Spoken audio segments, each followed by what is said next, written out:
Brian, hello there.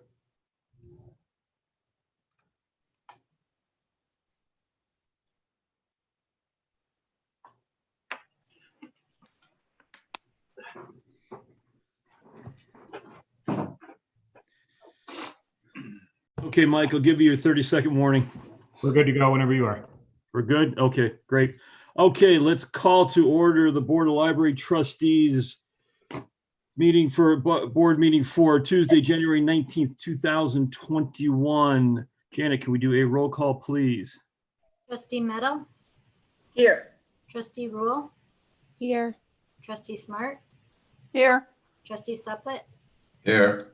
Trustee Tangney? Here. President Zick? Here. And need to make the statement. Actually, we've got a statement here. How did this go? This meeting is held as a virtual meeting given that the Illinois governor declared the coronavirus pandemic a disaster. Determined that an in-person meeting is not practical or prudent because. So having the meeting here, and let's go on now. Is there any public comment? I didn't see anything, Mike. Nothing? Okay. All right, let's go on now to liaison reports and friends. Mr. Brian. Sorry, I didn't know you were coming to me so quick. Not really too much going on right now. Our main focus right now is focusing on pulling in some members that have not rejoined in the last year, and then probably pursuing some membership drives. So that's about all we're doing right now, and hoping that things will open up so we can have some sales. So that's all I got. All right. Very good. Thank you very much. And obviously, thank you for everything. This is the first time I've seen you this year. Thank you for everything that the friends did back in 2020. I know it was a tough year. Yes. And getting through everything. So thanks for your you know, how you've been creative and how you've been doing some of the book sales and everything. So yeah, thank you all very much for that. Well, we thank you for all the help the staff gives us too. It makes it all possible. We really appreciate it. All right. Great. You're welcome. Okay. All right. Thank you very much. All right. Now let's move on to, I see Lori. Let's go on to the foundation. Happy New Year, everybody. Hey. Yeah. So a little bit going on with the foundation. So we mailed our annual appeal at the end of November and found out on the 30th of December that 50% of our board had not received their mailing. And I checked with some friends and they had not received the mailing. So we regrouped very quickly. And of the current donors that we have, and we had emails for, we readjusted our request. We readjusted quickly our online donor form so that it would replicate what our card mailing would be. And we resent to everyone, apologizing if they had received it before, but explained that, you know, we had issues with the mail. So we have a board meeting this week and we are actually going to address how we want to handle this in the future. Obviously, I received a notification from Bank of America just this month telling me that bills may be slow to come, so we might want to do things online. So I think clearly that's something that we're going to have to look into as we move forward, because we just can't depend on it. What we're missing, we don't know, of the 133 new potential donors, we don't know how many of those people never received their letter, because we don't have email addresses on those folks because they were new. So, but what I can tell you is we have received so far 40 donations. We received one in-kind donation of 56 shares of stock that we have sold. We have 22 repeat donors, one with a in memory of. 4 of those repeat donors originally donated at the $50 and $100 level, and they have increased that donation, which tells me they're approving of what we're doing. We have 18 new donors with 3 in memory of, and 4 of those new donors came in at $1,000 or more, becoming our first legacy donors. That because as you remember, we ended our founding donors at the end of June. And now we wanted to encourage or have people have an opportunity to be legacy donors for encouraging $1,000 or more donations. So we are getting some of that. This year we offered people a menu to choose from. And so far Senior Services has $550. Youth and Family has $550. So these will be designated for spending in those areas only. The Makerspace is $4,500. The area where the need is greatest, which is, up to you where you want to put that money, is $5,605. And there was $2,650 that people didn't make a selection at all. So that's a total so far of $13,855. Do any of you have any questions on that annual appeal before I move on to the in-kind? Seeing none. So our in-kind donations for 2020, the way we're booking those are, number one, they have to be received. We have to have them. And we run it December through November, which gives us the month of December to pull everything together and make sure our books are correct. So for 2020, our operational donations were $2,091.35. And our Makerspace donations, everything last year was donated, restricted to the Makerspace, was $22,313 for a total of $24,404.35. Now, I would typically wait a year to share this next number with you, but it was so huge that I have to tell you, we lucked into someone who was closing down a professional office that hadn't been there for a long time.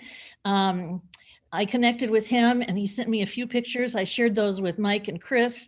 And I think last week, Mike, Chris, Mary, Brian, I'm not sure who else went up, but they've made 2 trips to Praxis.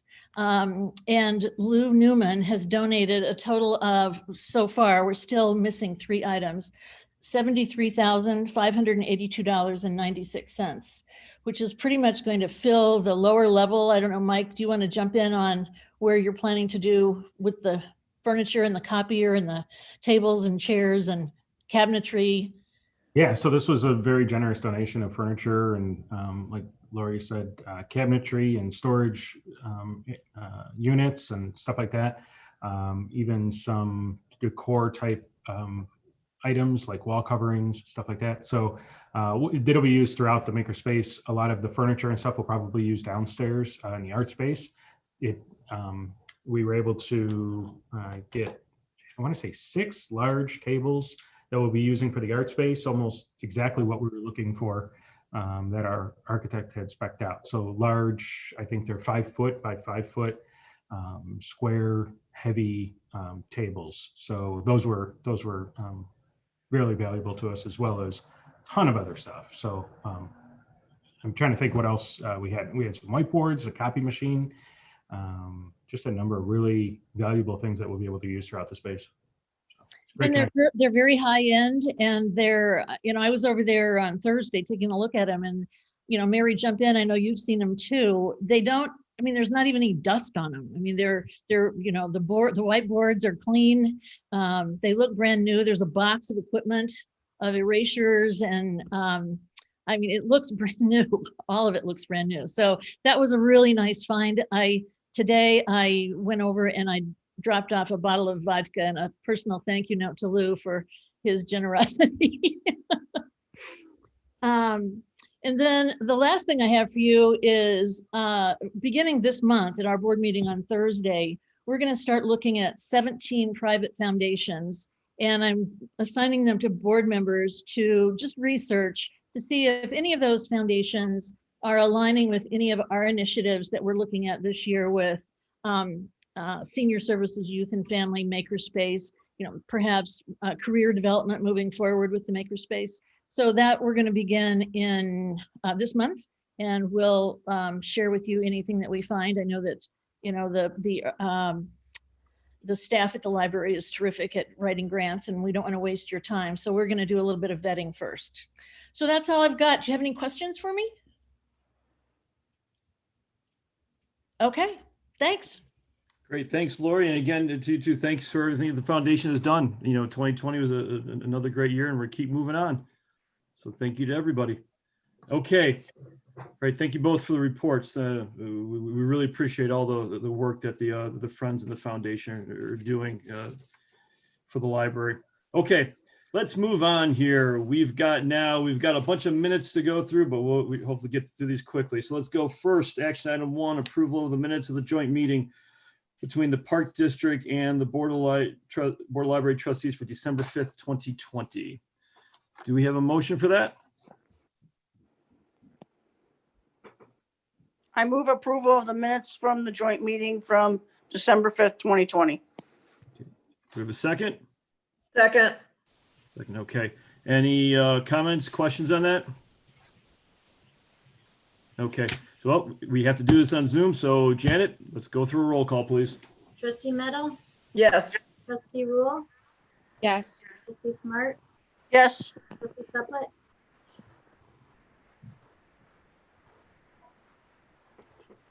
John? trustee Aye. Tony, Yes. Yes. All right, thank you very much. Let's go on to the second one. Action item 2, approval of the minutes of the special board meeting of December 7th, 2020. I move that we approve the minutes from the special board meeting of 12/07/20. Okay, do we have a second? Second. Okay, great. Thank you. Any comments, questions on that? Okay, Janet, one more time. trustee Meadow, Yes. trustee Rule, Yes. trustee Smart, yes, trustee Suplet, Aye. trustee Tangney, Yes, president Zick. Yes. All right, action item 3, approval of the minutes of the regular board meeting of December 15th, 2020. Do we have a motion on that? I so move that we approve the board meeting for 12/15/20. Thank Second. you. Second, okay, great. All right, any questions, comments on that one? Okay, great. Janet, roll call again, please. Trustee Meadow, Yes. trustee Rule, Yes. trustee Smart, yes, trustee Suplet, Aye. trustee Tangney, Yes, president Zick. Yes.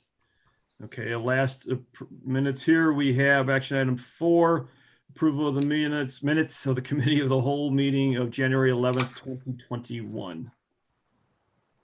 I move that we approve the minutes of the committee of the whole meeting dated January 11th, 2021.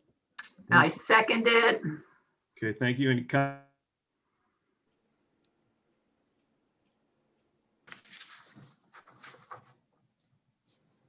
Sounds like maybe Greg froze. Greg froze. Like, we'll have to do roll call. yeah, Okay. Trustee Meadow, Yes. trustee Rule, Yes. trustee Smart, yes, trustee Suplet, Aye. trustee Tangney, Yes. and president Zick.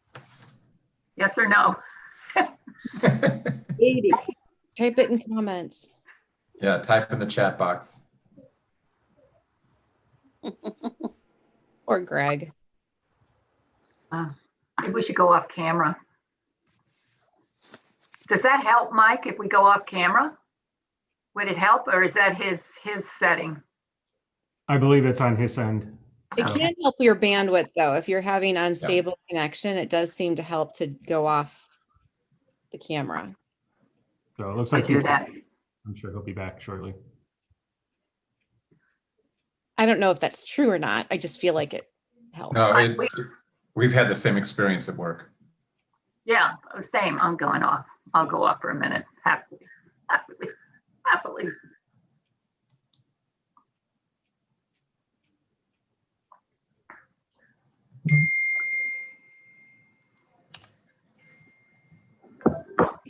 He says he's having internet problems. Carol, please take over. Oh, okay. All right. Let's go to agenda item 9. Review the financial report for the period ending December 31st, 2020. Review and questions or anything the staff wants to point out? Donna, do you want to go ahead and talk about the check register? Or financial? No, it's Yeah. the financial report. yeah, Right. financial report. All right, so let's start with revenue. We received personal property replacement taxes, our PPRT, in the amount of $334,521.28. So this is the amount that includes the balance of $221,532 from our agreement, plus 24% of the total PPRT that was collected in 2020 at the village. That amount, our 24% was $112,989.28. We collected non-resident card fee revenue in the amount of $670.50. December copier and printer revenue totaled $654.83. Late charges totaled $791.75, and we won't be seeing those in 2021. So that was for, again, the December 2020 revenue. December interest was at $307.29, and donations totaled $3,422.08 in December. On the expense side, 100% of the fiscal year has lapsed. We've expensed 88% of our total operating budget in 2020. 27% of our capital projects budget was expensed, with a combined overall expense of 85%. Again, the variance for the operating budget as of December 31st is $1,897,908. The capital expense variance is $686,000, but keep in mind that we're going to have to complete a budget amendment in 2021. So for this year, for the makerspace capital expenditures. And I plan to present this amendment at the February 1st Committee of the Whole meeting. The detailed budget report, the collections account number, it's on page 21 of the detailed budget report. And we're looking specifically at account 6470. Somebody had a question, one of the trustees had a question about this. In this department, they expensed $102,000 in December. And I did a little research. While December's total was higher than October and November, the highest expenditures in 2020 were actually January and then September.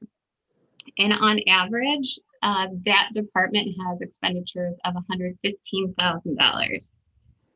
Just for a little history, in 2018, the total collections area of contracts and commodities, the expenditures were $1.35 million. In 2019, $1.42 million. And in 2020, $1.38 million. I want to also let everybody know that these totals on the report have not yet been audited. So since December 10th, I've been working with Sikich, and we'll have the first preliminary draft of 2020 financials completed around April 2nd. And then after I review the documents that they've drafted, the draft should be prepared for our, let's see, we'll present it in May. So on May 18th, we'll present it to you. So that is all for that portion, and then we can get to the check register if that's okay. Sure. Yeah, I'm sorry I had that issue there, everybody. So was that item 5? Was that the financial report we were just going over? Yes. Yes. Okay, great. Thank you. So let's go on to action. So yeah, let's go on to action item 6, the check register for December 31st, 2020. Okay, there are actually 2, so we'll start with December. Yep. And I have quite a few invoices to go over. There were some questions. So on page 1 of the check register, check number 81160, America's Flooring Store. The amount of this payment was $19,938. And this is for carpeting in the collection staff area. Also on page 1, check number 81193, Dell Marketing. The amount of that one is $26,141.99, and this is for computers for the makerspace. Page 1, again, check number 81223, Library Furniture International, $15,792. The info desk has arrived. We have a new public service desk on the main level of the library. And then we have on page 1 as well, check number 81555. This is to the foundation. We sold an item on eBay, and so this $265.46 is going back to the foundation for the item sold. And that includes all the expenses for banking and shipping. On page 2, check number 81170, B&H Photo. The total was $1,199.20. This was for video lighting equipment for marketing, and this is to help with virtual programming. Also on page 2, there's a check for Susan Beckman in the amount of $66.75. It's check number 81173, and this is for tuition reimbursement. And I'm just going to mention all of the tuition reimbursement checks. There's another one on page 2. Check 81179 for Jack Bauer, $879. Page 3, check 81198 for Alex Esau for $1,138.64. Again, tuition reimbursement. On page 3, check number 81199, Fairway Cutter. This is for the makerspace. It's the laser cutter. And this is $19,100. We'll be asking the friends for reimbursement for this. This was on the list. Also on page 3, check 81234 for Carol He, $1,682 for tuition reimbursement. Page 3, check 81247 for Margaret Roundtree, $1,300 tuition reimbursement.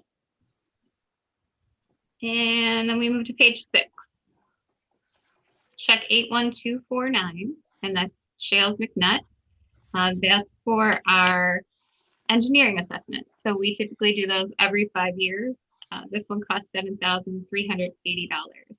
And you'll be hearing more about that when we get to the long range fiscal plan in 2021. Also on page 6, check number 81269, 2010 engineering. That's $1,900.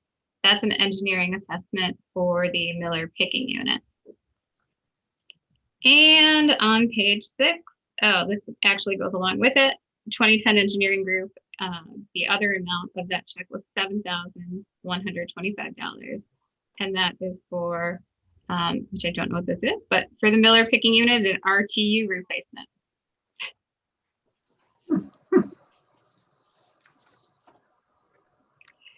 And then when you're ready, I can move on to 2021 January checks. Okay, let's, that is an action item on that. We do need a motion for approval of that check register. I would move that we approve the check register for the Arlington Heights Memorial Library dated December 31st, 2020 in the amount of $1,434,195.19. Second. Second, okay. Any more questions or comments on that? Love seeing all the tuition reimbursements on those.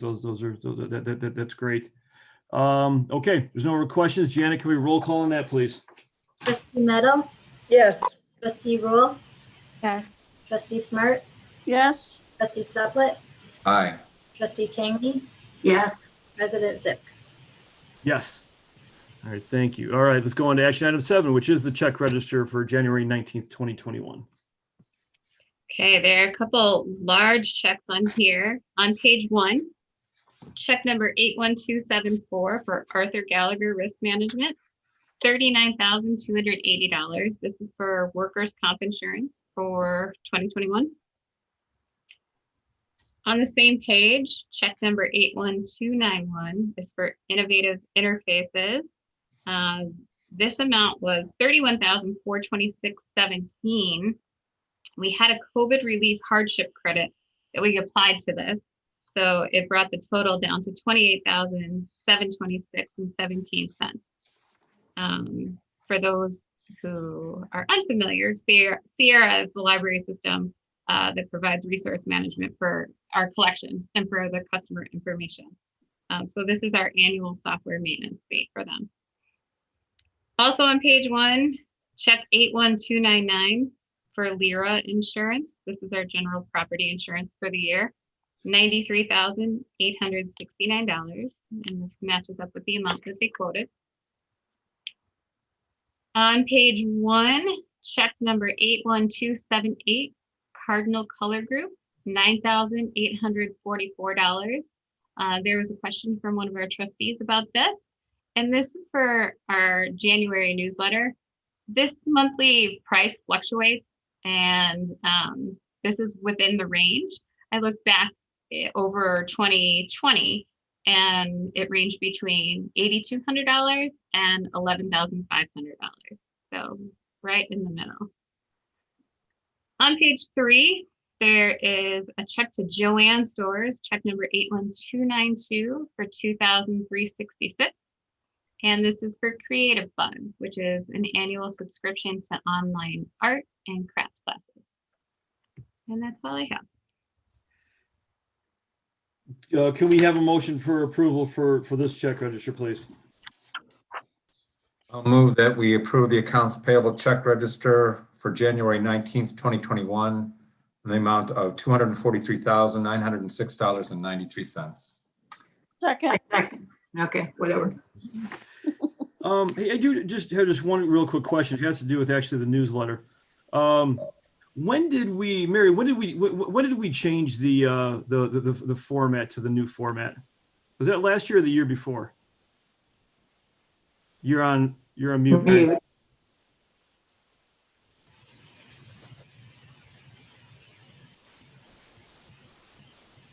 We changed the format last year. Well, actually, January 2020, we went to the larger smaller format. Okay, so this should be, if we look back on January of 2019, that's still less than where we were at that particular point. Correct. Yeah, each issue is less expensive than the larger format issues. We priced it. We actually designed the newsletter to take advantage of the size of the press and the size of the paper to maximize the print. Okay, great. Thanks for that update. Does anybody else have any questions or comments on that? Okay, great. Janet, roll call, please. Trustee Meadow, Yes. Trustee Rule, Yes. Trustee Smart, Yes. Trustee Suplet, Aye. Trustee King, Yes, President Thick. Yes. All right, thank you very much. Let's move on now to the Executive Director's Report. Mike, you're up. All right, thank you. I am going to share my screen so you guys can follow along as I go through this. Okay, Janet, give me a thumbs up if you can see my screen. All right, cool. Okay, first thing I want to highlight is the lit crates. So this was something that the library launched in December. This is a subscription book service for adults and teen customers. Our staff select titles and prepare a box for pickup, which includes a personalized book selection and treats and goodies for each customer. All 25 of our adult subscriptions and 30 of our teen subscriptions filled up very quickly. Pickup printing I wanted to mention. So in December, our digital services manager, Jack Bauer, developed a new pickup printing service as an alternative to in-person printing at our core service point that we're currently offering. Arlingtonites cardholders and reciprocal borrowers can send print jobs to our website and then call the library to arrange pickup and confirm receipt for pickup at the drive-up window or the Dunton walk-up entrance. So this is a alternative for customers who are unable or uncomfortable printing at the self-service station in our underground garage, that we currently have set up. This one I had to include because these awesome pictures. So beginning on December 18th, continuing daily through the end of the student winter break, our youth services staff presented a Kids World pop-up in the Dunton lower level entrance. So this is right in line with cars, right in line with the drive-up line. So as cars come to pick up materials at the drive-up window, they could check out grab-and-go bundles or puzzles, games, toys, and pick up activity kits. So this was a response to customers not being able to browse the collection as easily with the library closed. And so they had a lot of fun out there, and it was kind of a kick to see.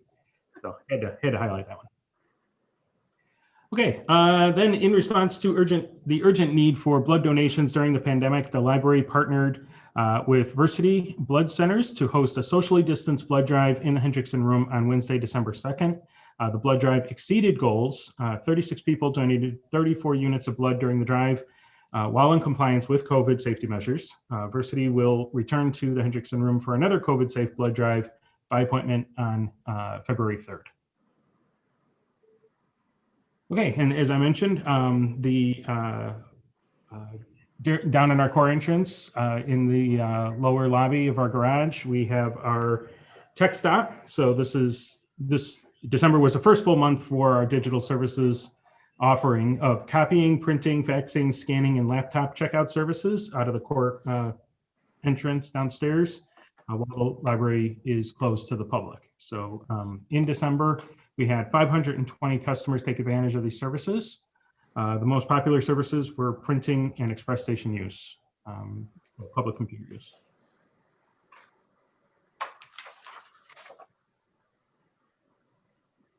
And just a note that half of all of our questions referred to librarians in December were related to health and medical questions.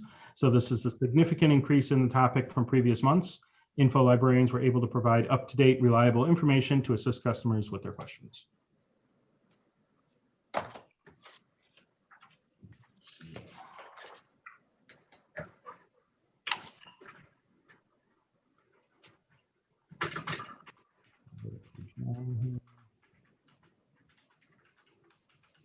And as Lori mentioned earlier, she had connected our Makerspace Assistant Manager, Chris Kruger, with Lou Newman of Praxis Architecture. Mr. Newman is closing an office located in Arlington Heights and generously donated office furniture and equipment to the library's Makerspace. So donations included 4 60-inch by 60-inch tables for the fine art space, several rolling whiteboards and storage racks. This was the first go-round that's included in this report. We had since gone back and added to the donation list, but as you can see, these were the art tables that we were talking about a little bit earlier, and they're just large tables that'll be great for what we're looking for down in the lower level. Okay, then generating. Oops, what did I do here?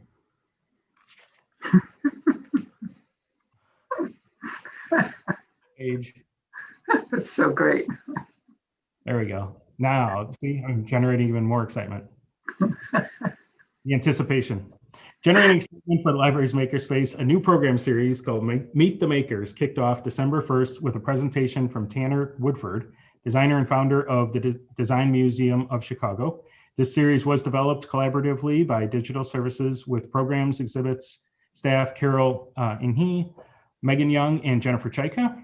Makerspace Branch Assistant Manager Chris Kruger served as the lead host of each event, offering great insights into what's to come at the Makerspace. All programs are available for viewing on YouTube or Instagram. Let's see, then last thing I wanted to highlight was just our professional engagement. Cindy Hahman accepted a position on the Young Adult Library Services Association's Great Graphic Novel blogging team for 2021. She will read, evaluate, and blog about graphic novels this year, culminating in creating YALSA's Great Graphic Novel list for 2022. And on December 9th, our ESL literacy advisors, Amy Duffy, Ali Gurley, and Brigitte Nora presented at the Regional World Languages Networking Group meeting to share information about how the Arlington Heights Memorial Library adapted programs and services to meet the needs of English language learners virtually. So that is all I had for the director's report. If you guys have any questions or anything, I'd be happy to address those.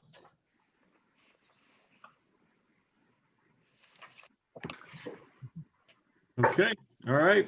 Thank you very much, Mike. Do we want to walk through the social media engagement? Sure, you want to go back to the social media? engagement? Page 11. Yep. Yeah, there were not any significant changes in social media engagement this month. Mary, do you want to speak specifically about any of these metrics? Yeah, everything else is in line with some of our previous months. We didn't have notice of any closures in December. We were already closed. So some of the traffic is down. We continue to add subscribers to our email marketing, constant contact service, which is really a great way to get people to register for programs or to engage with ebooks. We've had really good success with that. And it's just been interesting to track them over the year. We're looking at a new tool to track all of our social media marketing that we just actually interviewed today, Sprout Social, a little bit different. Right now we have several different tools that we use to post things, and it'd be nice to have one. So that's coming in the future. Thank Did you you. have any questions? No, nothing particular. I mean, what you've done here is laid out the entire year, which really gives us a very interesting compare and contrast post and during COVID, and with the surge hitting March, April, and the interaction and engagement of our patrons during those months. It's really a fascinating study. August dropping down, the summer, and then we were also back down to tier 2, but then spiking again once people were back indoors, and seeing the engagement and usage increase along with that. Thank you very much for doing that. Sure, welcome. I think one of the interesting numbers that always stands out is it's just the views on YouTube. You see January and February before the lockdown, and obviously how the views have just stayed up. Obviously, we've been locked down recently and haven't been able to do much, but it'd be nice to see if I think it's going to be interesting to see for all businesses, organizations, whatever, how many of these things stick around, once we're back to whatever normal winds up being. So it is a good view. All right, thank you very much. Okay, anything else? Any other questions? Okay, great. Let's keep on going then. Let's go on to old business now. We're going to go to action item 8, and this is the COVID-19 related service changes. Okay, so I'm presenting to you this evening an updated memo on the building closure. And as we've talked about before, the data and the information just continues to change in this situation. So when I wrote this memo, we were still in tier 3. We effective today are now in tier 2. The recommendation provided in this memo is to continue with the building closure until we change to tier 2, and then add 10 days. That 10 days will give us the ability to reposition the library physically in preparation for reintroducing or welcoming our public back into the building. So during the closure, we utilize some of the public space for staff space, for staff to utilize as desk space. We also have shelves set up. We also moved our equipment, a lot of our digital services equipment downstairs to the lower lobby entrance. So allowing up to 10 days after the tier 2 change would allow us to reposition everything. And then it would also give us the ability to select a day during the week that we open. So we have a little bit of warning there, because there are certain days that are easier for us to open than others. So, so that recommendation stands. That would put us no later than the 29th to open. Other libraries, we have checked in a little bit with other libraries. There is kind of a range as to when people are opening. There's 1 or 2 that are planning for the 25th. There are a few that are planning for February 1st. There are a few that are planning for, or there's one that I know of that's planning for February 7th. And then 2 that are planning for February 15th, and then 1 that I know of that's planning for March 1st.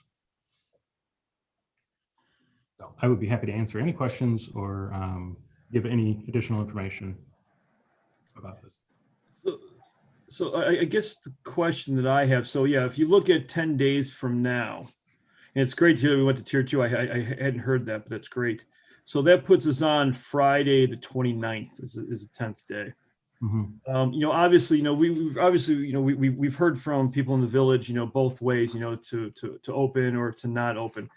And I guess the biggest concern, and we just want to make sure, is that we're comfortable that when we open and when we do this, that staff and their customers visiting us are all going to be safe, because we had some really good protocols set up when we were open before. No changes there. It's going to be the same thing. And I'm asking this actually as I'm stating it, and especially with the staff and in the back and everything. That's all set up and would be ready to go. Yeah, and that's part of the reason why I'm requesting that additional time between tier 2 and the time that we actually open. So we do have a little bit of time to reposition and make sure that everybody's back where they need to be, and everything's safe and set up appropriately and within the CDC and IDPH guidelines. Okay. And if you also went 10 days, I'm sorry, Chris, I did one more thing if I can. No, that's fine. No, fine. So that's a Friday, 10 days from now. What day of the week, if you want to do it, what day of the week would be best? Is it a Friday like that going into the weekend good, or do you want to start slow on, let's say, like on a Monday? Monday is probably ideal.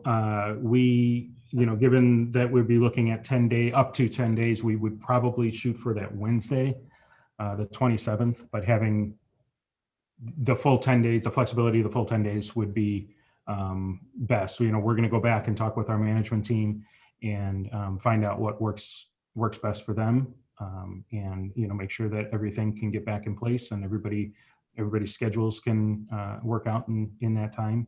But that's what our preliminary discussions have been. Would be that way. All right, thanks. Chrissy, I'm sorry. No, I think John also had a question, but mine is quick. It's just a point of clarity. So will the library be, are we at 25% capacity in the library? Are we still that limited? Because I know the physical, exercise centers are the same, 25% capacity. So when we open up, it's still going to be a restricted open up, right? That's correct. Yeah. So we'll have a limited number of people allowed in the building for a limited amount of time. Correct. Okay. Just like we had before we closed. Okay. All right. Thank you. John? Yeah, thanks, Greg. Mike, I'm curious to know what plans you have for your communication and media strategies for this new year grand reopening. Mary, do you want to speak to that?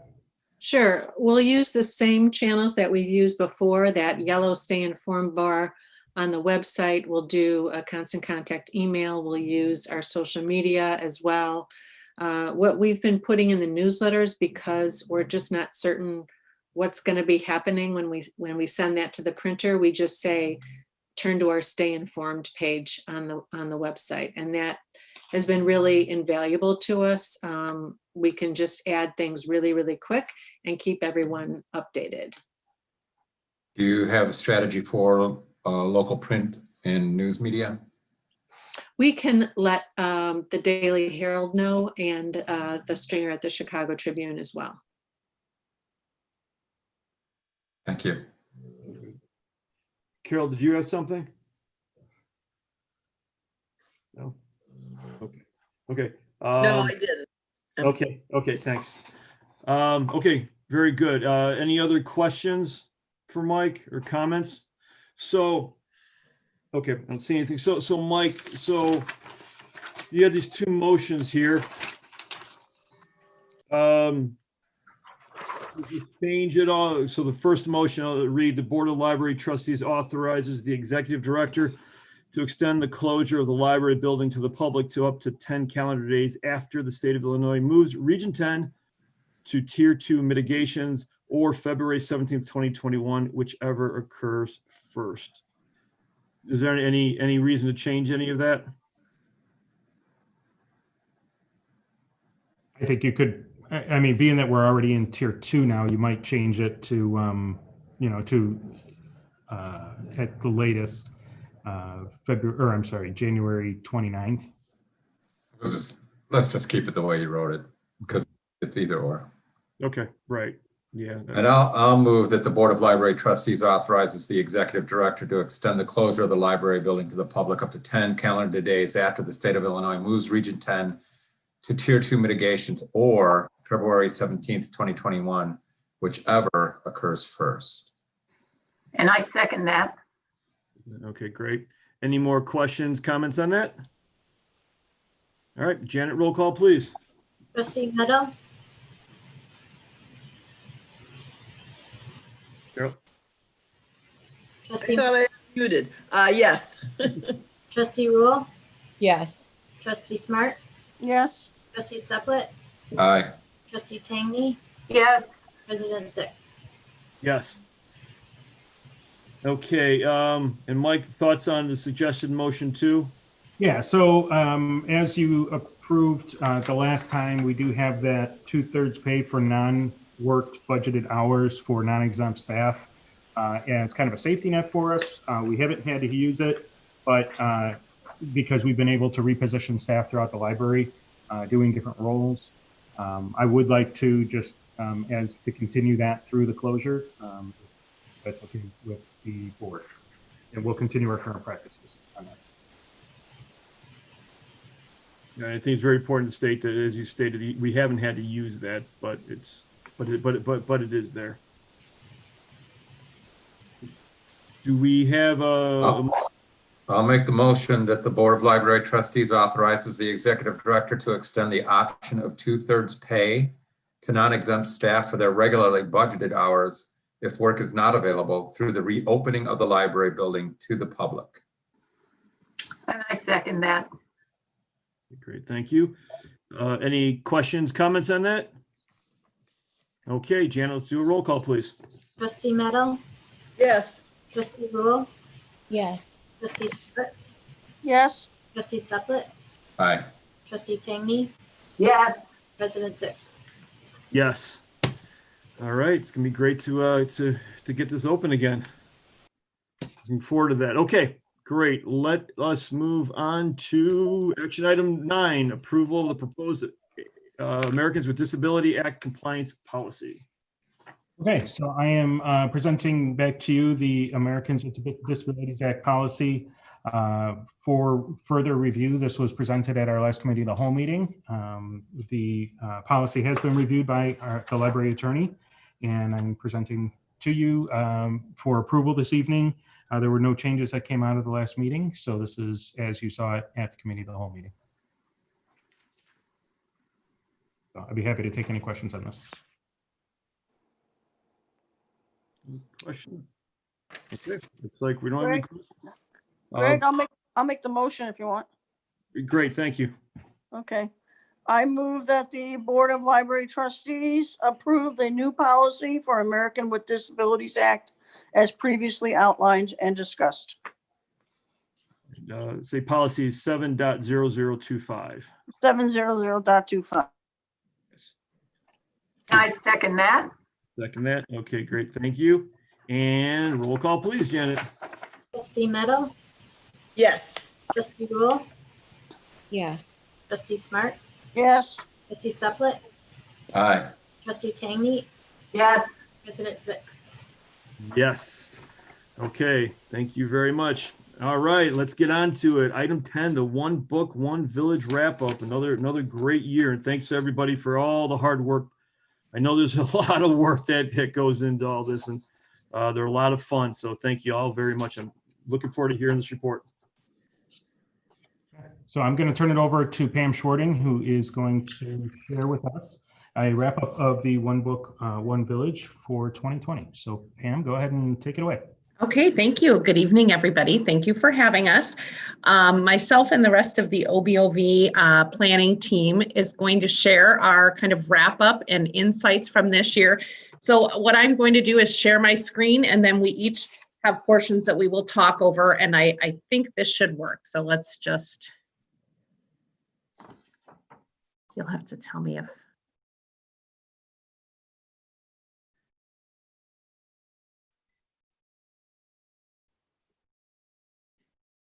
Can you guys see the Surviving and Thriving OBOV on your screen? Got it. Okay, super. So we're going to walk through some some great successes that we had. So take it away, Joan.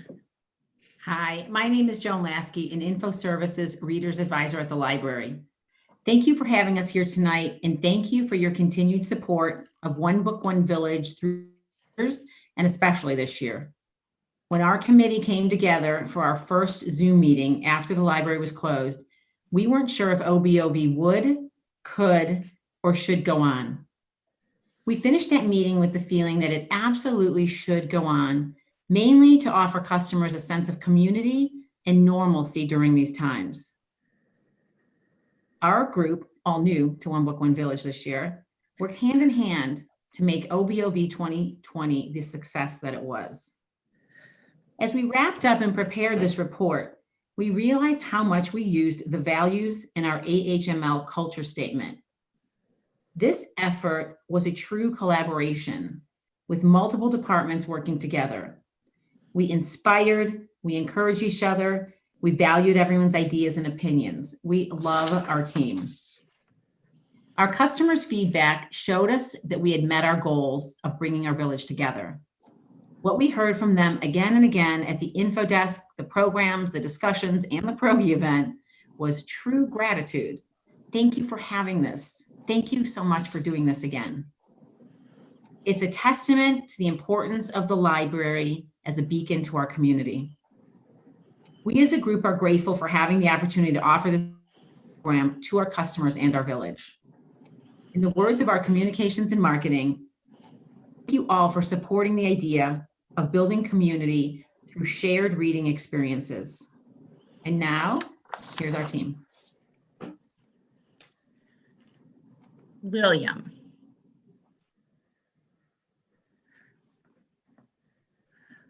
I know I saw him. Sorry, I was muted. Hi, everyone. And thank you, Joan. So as Joan said, a large focus for this year's One Book, One Village was definitely community engagement. And this is something that definitely became more and more important as the year progressed due to COVID. And it was really important for us to creatively put ourselves out there in ways that were feasible considering everything that was taking place throughout 2020. So when you take a look at our early community engagement from the very start of this year's One Book, One Village, you can really see that we had pretty impressive numbers right from the get-go. We sent out 2 emails to our email subscribers that were specifically focused on promoting the community vote. And then we were also able to host 3 in-person outreach events before stay-at-home orders went into effect. And I think it's worth noting that this number would have been higher had COVID not been a factor. So with voting taking place right at the same time as COVID cases started to increase throughout Arlington Heights and throughout the world, we were still able to get 718 votes, with the secrets we kept capturing 42% of that vote, which is something that I think we were all happy with. One thing that we did was we sent 2 announcement emails to our community to announce Laura Prescott's book as the winner. And one of these emails went to voters and the other one went to just all of our email subscribers. And they both had pretty strong open rates. And these numbers are actually on par with where we were at last year. Last year's announcement emails were open 1,439 times versus this year's 1,484. So it did go up this year. And these emails gave our community a look into this year's One Book, One Village. It included a first look at our website. It had a video that we put together with Laura Prescott herself. And I'll talk about both of those more in a little bit. But first, I'm gonna turn over to Cindy, who can talk a bit about our circulation stats.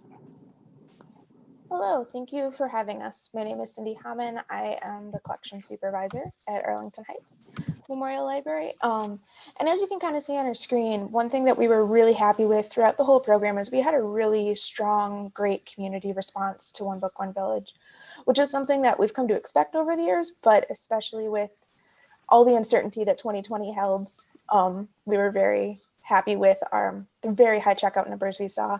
And something that I think is significant with that is not only did we see a very high number of circulations for The Secrets We Kept, which was 1,950. But we also saw pretty high circulation numbers for the runner-up titles. So our community was invested in this, not only to read the book that we chose as the one book, one village, but also the other two titles we chose as runner-ups for the vote. And so what's especially interesting about those is not only were they high circulation numbers during the vote, but the circulation and interest in those held throughout the entire program, which is really a credit to our team, our library, and our entire village for its commitment. In 2020, one of the biggest things that we saw as far as materials and circulation went was a transition to digital as a significantly used format. You can kind of see that on this chart, that e-materials really started taking up a larger piece of the pie. This was obviously the main and only way that many of our customers accessed The Secrets We Kept and our other titles during the initial closure when we were entirely closed and not circulating at all. But that popularity of our ebooks and e-audio really held throughout the whole program, which is something that I think was an interesting transition to watch and really spoke to the adaptability of our team to ensure that we were making sure that community members could access these titles in those times. We did experience challenges in our collection throughout this, and I think as a team, we really worked together to show the way that we could adapt to the different things that were happening in 2020. We had shipping delays, which everyone is experiencing right now with the slowness of the mail, and that really put us in a time crunch to make sure that we could get the books out on time to ensure that we are meeting our customer expectations. And that's something that I really feel the entire collections team, as well as the entire OBOV team, really rose to the challenge to ensure that we were doing the best we could for our customers and meeting deadlines. And of course, with that, we also in the middle of OBOV had quarantine periods. So our 2-week checkouts went to 3-week checkouts. So initially it was a little scary because things were taking a little bit longer to come back, but we did our best and stayed calm throughout it to ensure that we were really serving the community the best we could through this initiative.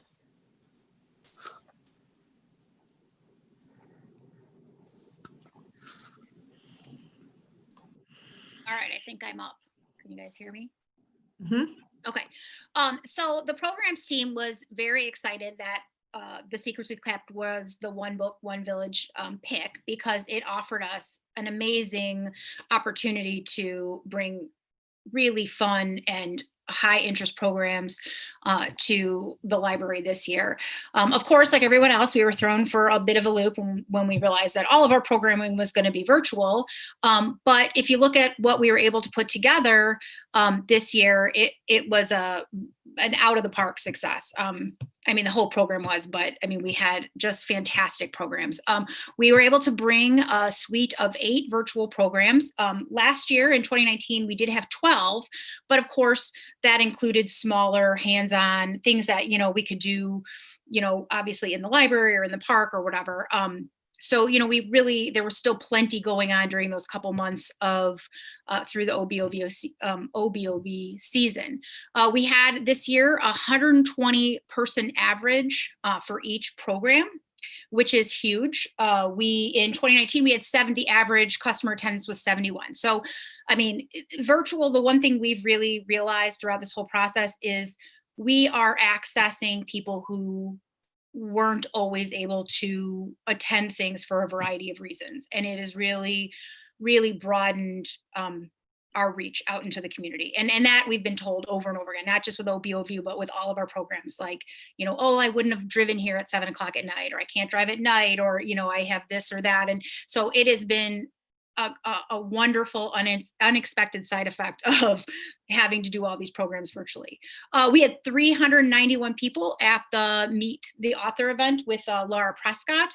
The event was fantastic. We'll talk about that in a few minutes. In 2019, we had 330. So again, we're seeing that same, kind of bump in attendance having the virtual programming. All in all, we had 959 people attend our 8 programs, which was more than 100 more than our total number last year. We had to cut the number of programs a little bit due to, the virtual format. We really focused on bringing the most high interest programs we could. And we just you know, the one thing about our library is we have such a great reputation that it's not hard to get people to want to come and present with us. So we really kind of had our pick of presenters who, you know, had some great things to offer in terms of the content of the novel. One of the more interesting programs we had was this first one, Catching Spies, Catching Lies. We had an ex-FBI special agent. His name was Joe Navarro. He presented to us from his Florida home. He spoke, like, just told these stories that, you know, it was like you felt like you were sitting just, you know, listening to a storyteller. But then he was able to take Q&A. And honestly, we had to at some point just stop. I mean, we could have taken questions for another hour. And again, with the being virtual, you know, I don't know that streaming, you know, that having someone from Florida would have been as possible, you know what I mean, for just one of the many programs we would have offered during OBOV. So it was kind of cool. The new spy, Who This, we had guest speaker Perry Myers, who was a private investigator, and he owns a franchise of stores called You Spy. So I like to think of it as like an adult show and tell. You know, he had all these cool spy gadgets and surveillance things, and he showed videos of, you know, the tech, you know, all his techniques and the materials being used and stuff. So again, just super high interest. Most of the feedback that we got was, you know, this was amazing. You know, we would love to see him in person when we come back to the library, that kind of stuff. Our Cold War era delights program, food is pretty much always a grand slam in the programs department.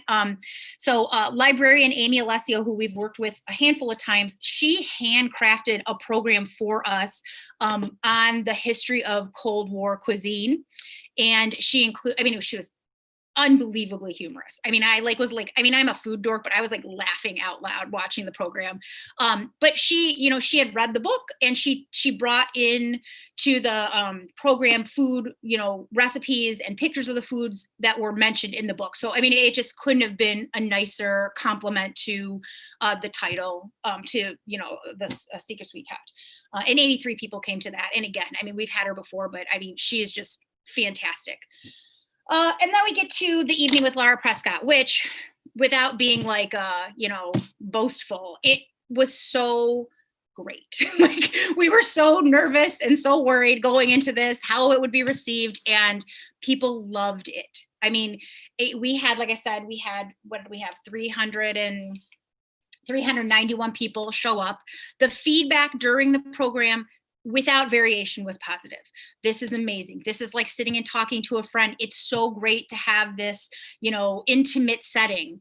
And Joan Lasky and Elisa Stanfield were our hosts, moderators for the conversation. And honestly, it felt like you were sitting having, you know, like coffee with somebody and listening to them talk about it. At the very beginning, there was a slight tech kind of snafu, which not a single person, I think, even took issue with, but I was amazed at how this went off without a hitch. Like, Robert and Jennifer and Megan in the programs department, they all just like, boom, like jumped into action, and everything kind of just sorted itself out within a few minutes, and we were off and running. And like I said, I mean, we were done, and it was like this, like, oh my God, we figured something out that no one had figured out. It was a really great experience. Laura was amazing. I mean, by every standard. So we left all on this super high. And like I said, the feedback from the community was phenomenal. I mean, immediately, like people texting, and then the surveys, and we had an immediate survey, which we don't always do, which is, so as soon as the program ended, we got the feedback, and it just was wonderful to see how engaged and how grateful the community was for us continuing to do this at a time when there aren't a lot of options for, you know, a fun night out. So we move to what I think really is the culmination of what an OBOV team is capable of, and that is the One Book, One Village pop-up that was hosted, or that was presented, I think it was Sunday, November 8th, with this pierogi rig. It really took the entire team to pull this off. And there were so many pieces, and it really, not just our team. I mean, it took security and facilities and, you know, Latin, everybody had to work together in order to make this happen. But, and also we had like phenomenal weather, which did not hurt the event at all. There was a line around the library for people to buy the pierogies.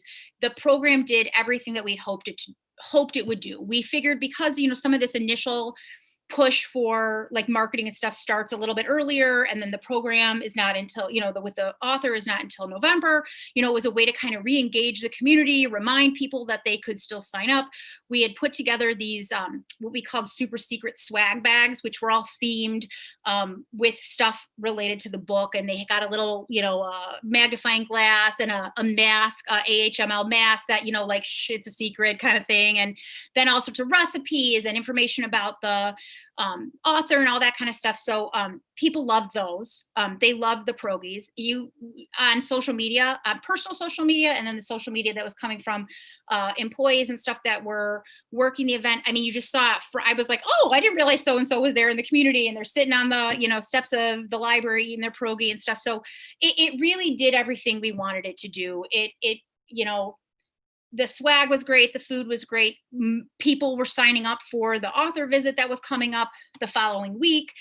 We had a huge bump in registration for the week after that as well. So I mean, it just was phenomenal all around, and we were all super excited. And I still am a little bitter because I didn't actually get any of the Progies, but either way, it was outstanding. So in terms of programming, we felt like everything that we wanted to happen in OBOV happened, and it couldn't have been done either without, programs it takes everybody kind of in the library, because, we're using up space and doing all that stuff. So that was it.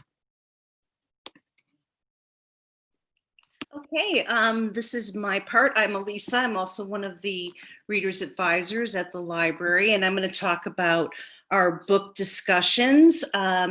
We had 100 people attend, a total of 10 programs, which was similar to last year, also a little bit different than last year. One of the things that we were the most happy about is we were able to host Sunday in the Park with OBOV. We had our one in-person discussion. Fortunately, again, the weather gods smiled on us, and we were able to have a socially distanced, safe book discussion at Norris School Park that Sunday, and the people who did attend, they just loved it. I think people were so craving that in-person interaction. So even with our masks on and sitting distance and having to kind of scream the questions out a little bit, it was still a fantastic event. We also hosted 7 virtual book discussions, and we also were able to tie in 2 of our favorite things programs into this as well. We did one that was related to Banned Book Week, and I know we're going to address that a little bit later. And then we also did one just about OBOV past and present, and those were a lot of fun. The one thing that I feel like we were really proud of as the Readers Advisor staff was how successful the community book group outreach was. We had contacted all of our book groups that we have their emails, and let them know that we had book sets and other information available for them. And we had, even with, in the middle of a pandemic, we had 29 community book groups check out our book sets, which we were blown away. And that was more than double last year, when people were actually able to meet, in person. And so again, I think this theme of community, that just keeps coming up, that, people were just hungry for being able to meet with their book club, and OBOV really gave them a chance to pull that together. So that is what we did with book discussions. And William, I think we're back to you again. Yep, thanks, Elisa. So yeah, a lot of effort and time definitely went into putting together this year's One Book, One Village webpage. With so many people spending so much more time at home, it was really more important than ever to create a website that people could just really easily engage with, whether they're looking to register for Laura Prescott's author event, if they want to check out a copy of the book, or if they just want to take a look at any of the additional content that we have put together. So between August 21st and November 26th, we ended up getting a total of 2,356 views on our main website, ahml.info/onebook. And I think one thing that's really worth noting that I personally just found interesting was that when people visited our website from the emails that we send out, they ended up spending an average of about 4 minutes viewing our website. And I feel like that just really shows how invested our community is in One Book, One Village as an initiative, because 4 minutes is a really long time to hold someone's attention online. And there ended up being 8 additional pages that people could check out too once they visited our website. Out of these 8 pages, our attend a discussion page definitely performed the best.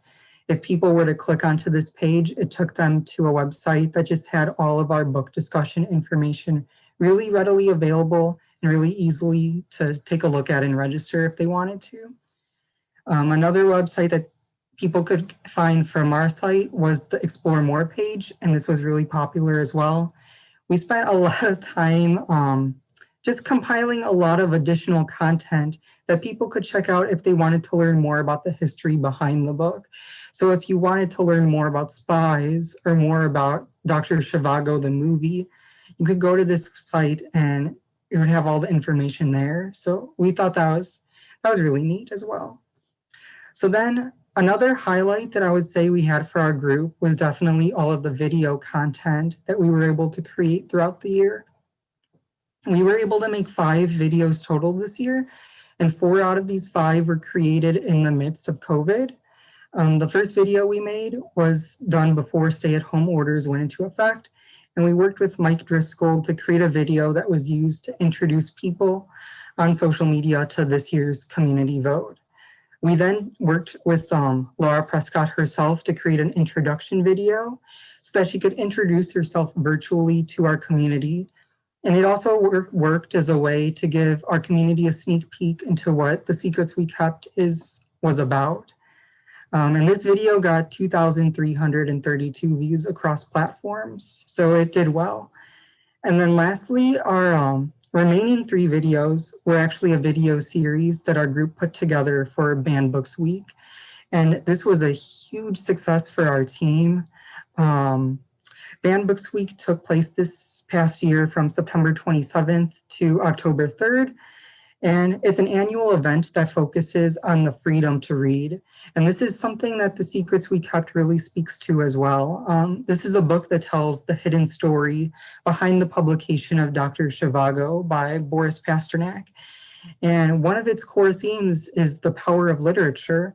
And Boris Pasternak's novel was published in the US in 1958, but it underwent a lot of censorship in the Soviet Union.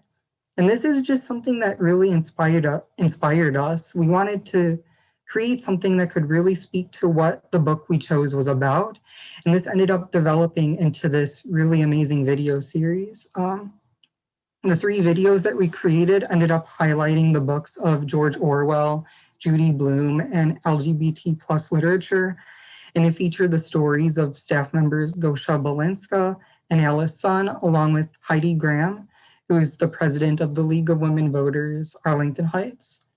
And as you can see, if scrolls, I don't know if it's upper, if you scroll up a little, but as you can see, one of the videos from the series ended up having a particularly huge reach on Facebook. It ended up reaching more than 14,000 people, basically meaning that it showed up in more than 14,000 people's Facebook feeds. And this is thanks to all of the interactions and engagement that this video was able to receive,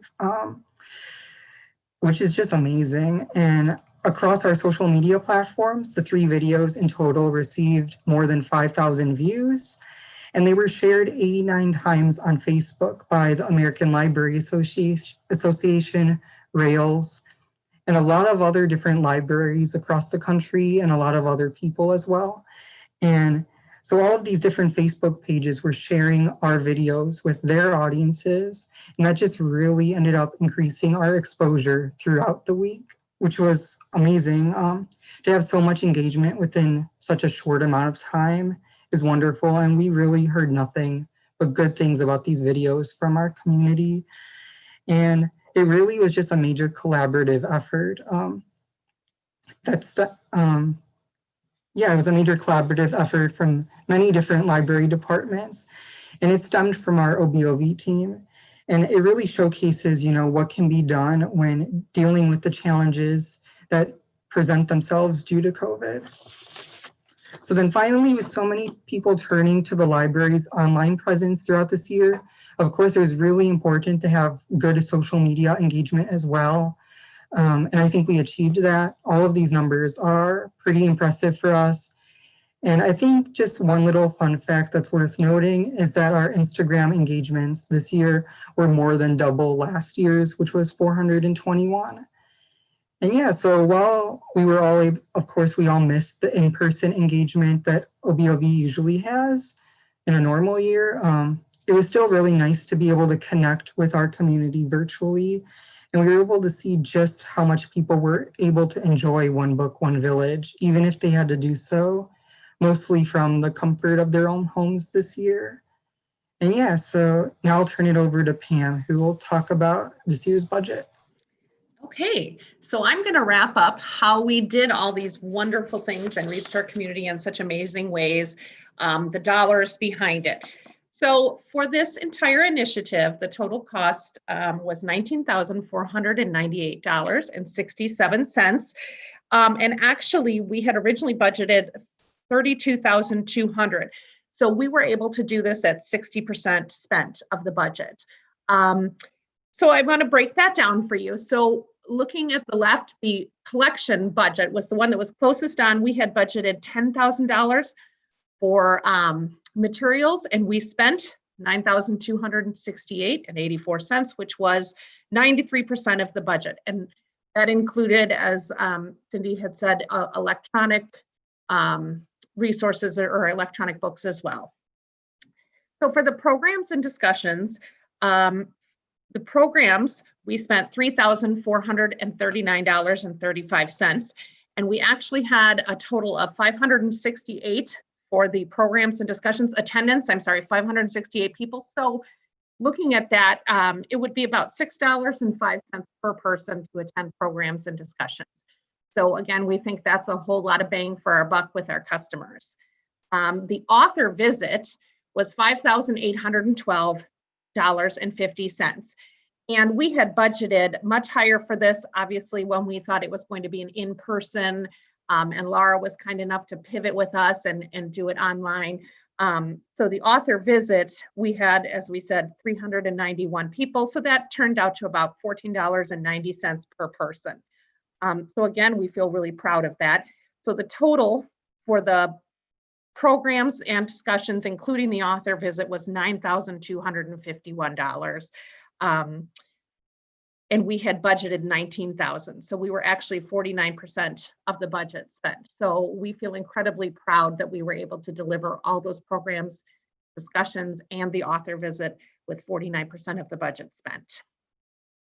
And then there was marketing costs that I did not include, but that was Facebook boosts, voting stickers, brochures, any banners, and we spent about 30% of the marketing budget. So again, it was budgeted at $3,200 and we spent $927.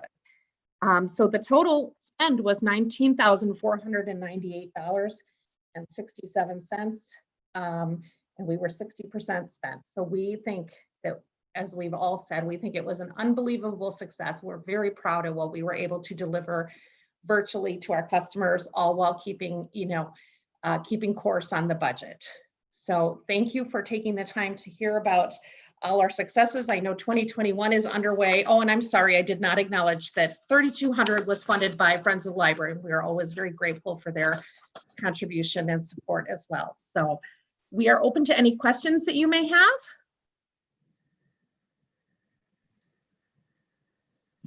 I just have a comment. The generational development and expansion that One Book, One Village has gone through has been nothing short of amazing, first of all. So I want to commemorate all of you for the fine work. And I will tell you, I have 3 book clubs that live in the buildings I manage. And far and away, they have told me this was the best selection that we have ever made. So you all should feel very good about that because they're a very tough crowd, I'm going to tell you. But they were overwhelmed. And I especially want to say something to Tracy and the people who did the programming. This programming was so unique and so cool. I don't know how it's going to be topped in years to come. I was out there on the day of the pierogi riot. That was the most energy I have seen in one place in a long time during the pandemic. So hats off to all of you. You have all done an amazing job. You are a very integrated team, and I think you're really about what we want to be about at the Arlington Heights Memorial Library. So congratulations to all of you. Thank you very much, Trustee Smart. Any other questions?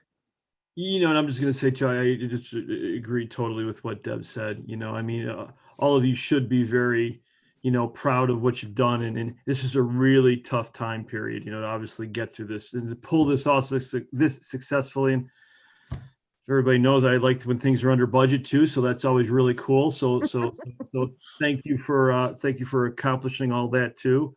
But yeah, it is fascinating. The one thing I kept thinking, Tracy, when you had said you were talking about the intimacy of Laura's presentation, and I kept thinking to myself, boy, it was really cool, and I was actually glad at that technical glitch, right at the beginning, because I thought it was my speakers that was having the issue. So it was nice to know that it wasn't that, but I was thinking, boy, could we do something like this a little bit differently where it is a little like, maybe it's like a theater in the round type of thing instead of, somebody up on stage when we're back to doing this in person. I don't know, just something like that, as we move on. But anyways, thank you all very much. It was a great presentation and great event too. Greg? John? Yeah. Yep, go ahead. Thank you very much. To your team, what a fabulous project you've designed. Really now spans over multiple months, and I think really when you listen to Deb's comments and you think about the evolution of Village, it's become more than a program; it is now a project. And you have managed this project and grown it in a tremendous way. And your presentation this evening is wonderful. The way you've laid out the early community engagement and set the timeline for that, and the reading of the book, the programs, the programs that you designed to lead up to the evening with Laura Prescott that evening, and then followed it up with the battle for pierogies, but who doesn't love? And then, the finishing it up with the compelling videos, the Banned Book Week videos, and the social media, I think are fabulous. I'm looking through this document and I'm looking at the bottom of the third page, An Evening with Laura Prescott, where you identified that the feedback was incredibly positive, with 93% reporting very good or excellent. Would you share with me how it was that you measured that? Yeah, I can do that. Hold on one second. So we had oftentimes, well, almost always, when we have a program, we send a SurveyMonkey link in an email that follows about 24 hours after a program. But for Laura's event, we decided to use there's a survey feature that Zoom allows for. So we created a survey tailored to this particular event, whereas the usual one is kind of more general. So there were questions that we had we didn't use a numeric scale, but we used like, were you highly satisfied? Were you satisfied? You know what I mean? Like it was a continuum of answers. So we were able to take that information and just do simple math on it. This percentage said, scored us at a 4 or 5, and those were those two categories. And we have all of that data if you guys are interested in seeing the actual raw data, we can make sure you guys get that as well. So there were a handful of other questions as well. I don't actually have a copy of the survey in front of me, but we certainly could get that to you. But it was pretty basic. And because the survey was offered to customers immediately following, the response rate was really high. So we really got a nice, clean picture of what people were feeling when the program ended. I can't tell you how much I appreciate you doing that and doing it as quickly and as significantly as you did with your 5-point scale, because what that provides me as a trustee is the opportunity to tell patrons who ask me, well, how did it go? Mm-hmm. That, well, our data shows that it was a positive experience for 93% who responded to our survey. And I'm wondering if you had done something similar with Joe Navarro and the Art of the Deception, and Perry Myers with the gadgets, Amy Alessio's food, which probably lives savvy. If you had done anything with that as well, if you have that data. So we have the SurveyMonkey data for those. So those are a little bit earlier in the process, and either Zoom wasn't providing that service yet with the being able to create a survey immediately following the event, or we hadn't quite figured that part out yet. You know, as you know, it was all kind of quick and there was a little bit of a learning curve. What we do have though is we do have the data for that. So of course, when the survey is sent 24 hours later, there's a little bit, you know, there's a lesser number of people who respond.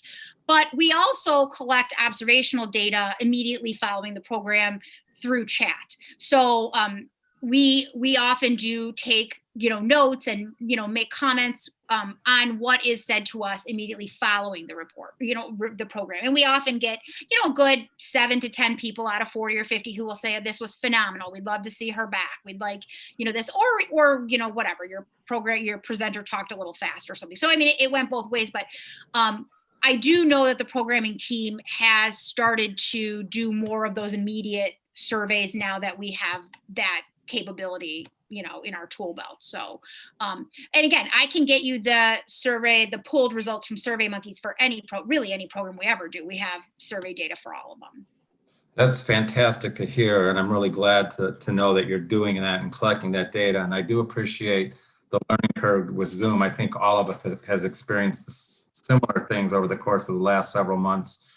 For those of us who give programs and our performance is evaluated on their success. So we want to make sure that the performance of the Zoom and the SurveyMonkey aspects are working as well. So the more of that information you can share with me, the better. Testimonials are great, but testimonials are selective. Anecdotes are selective. They're great for marketing purposes, as you used in this document. Mm-hmm. But for me to be able to respond to a member of the community by saying that their money is well spent, the best way for me to do that is through the data itself. So thank you for doing that. Absolutely. And I'll pass on that suggestion too to my manager who, you know, we're constantly trying to find new ways to, you know, get that customer feedback and make it as relevant and useful as possible. So I appreciate it. Thank you. All right, great. Thank you all very much. Any other comments or questions from the trustees? Hey, Greg? Yeah, Deb? Can I just say one other thing? Sure. I know everybody knows now that Tracy's leaving us.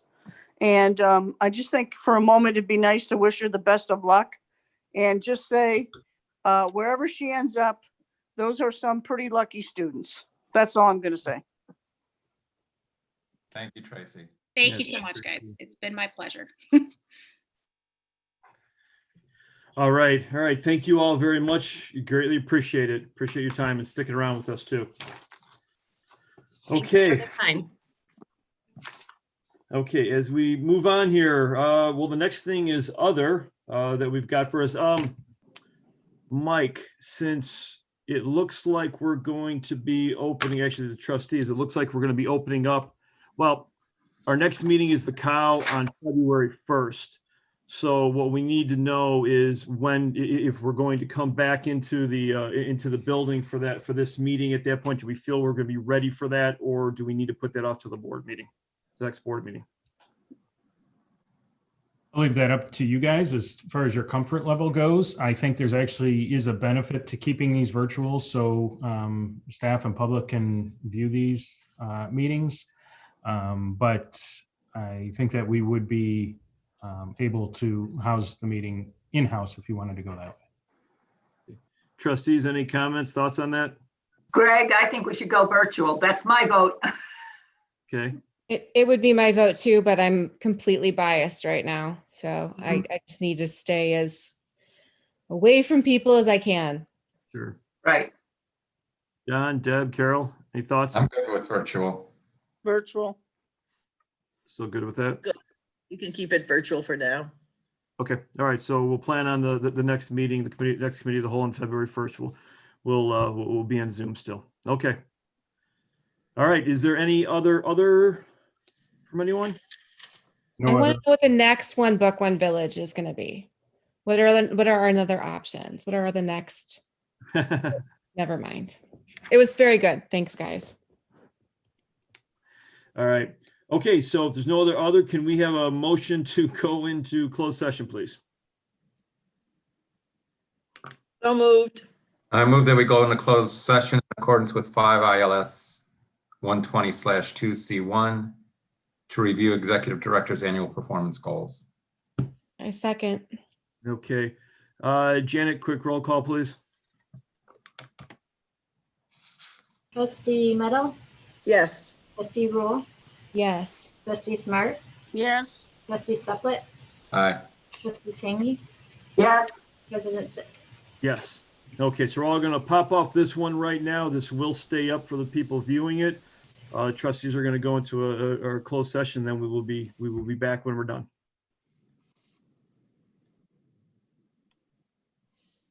Greg, do you want me to? Never mind. Mike? Oh. Mike? Oh.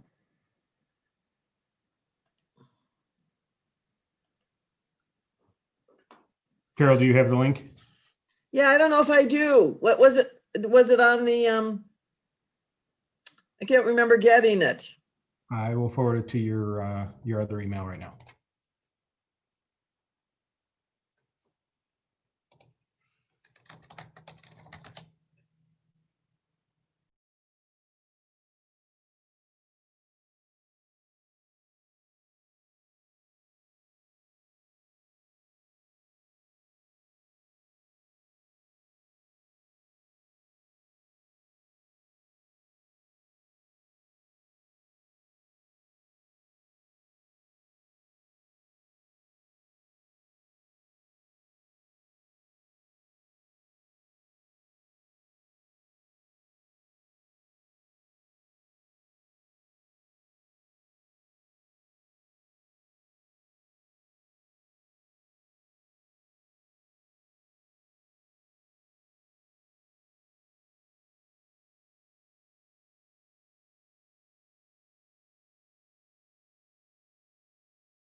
Andy, good job. I did not write Andy Rule just now, but it popped up as Andy Rule. Yeah, because Yeah, it does. Yep. yeah, this one pops up all the time. When I go to the other one, my daughter's name pops up there all the time for whatever reason. I have to change that. So 1, 2, 3, 4, 5. That's probably why I didn't notice that I was written as my business. We're just waiting for Deb, right? Like,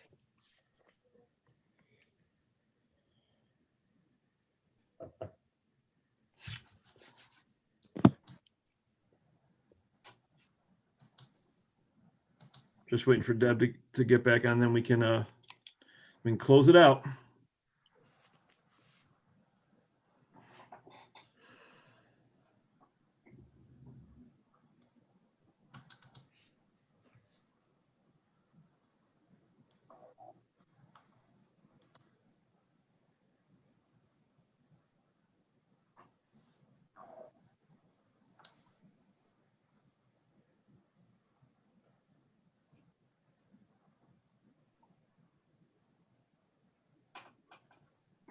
There we go.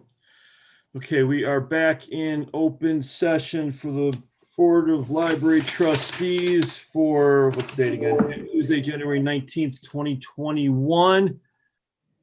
You have Andy, John, myself, Christy, Carol, Debbie, there's Mary, Donna, Shannon. I know I'm being very informal here, Mike and Janet.